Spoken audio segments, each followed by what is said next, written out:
رمضان المبارک کا مہینہ 2 ہجری تھی جب غزوہ بدر ہوا. 313 حضور کے جانثار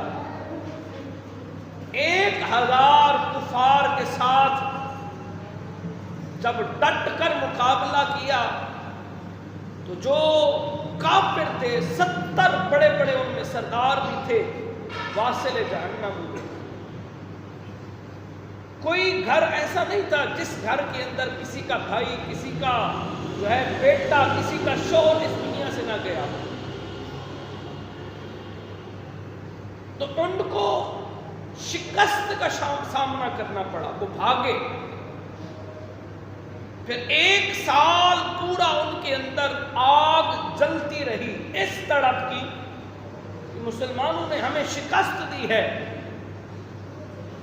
پھر یہ بھی بندے کو ناز ہو کہ ہم بہادر بھی ہیں، گھوڑے بھی ہیں، گھڑ سوار بھی ہیں، تیر بھی ہیں، نیزے بھی ہیں، تعداد میں بھی زیادہ ہیں، پھر بھی ہم ہار گئے، شکست کا سامنا کرنا پڑ گیا.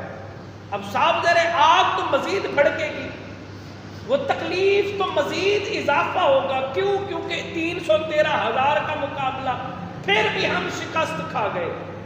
70 کے قریب بڑے بڑے جو ہے وہ واصل جہنم ہوئے.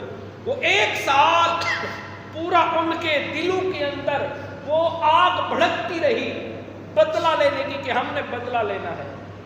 بس 1 سال گزرا، 2 ہجری، پھر 3 ہجری کو شوال کے مہینہ کے اندر پھر 3000 کا لشکر وہ کفار لے کر، اپنی عورتوں کو بھی ساتھ لے کر، بچوں کو بھی ساتھ لے کر دف بجانے والی ہیں، گانا گانے والی ہیں تاکہ ان کے جذبوں کو بلند کرے.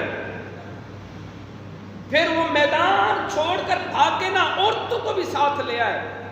پھر مدینے پر حملہ کرنے کے لیے آئے، وہ بدلہ لینے کے لیے آئے. وہ جو آگ جل رہی تھی اندر جو بدلے کی، اس کو مٹانے کے لیے وہ پھر دوبارہ میدان احد کے اندر آ گئے.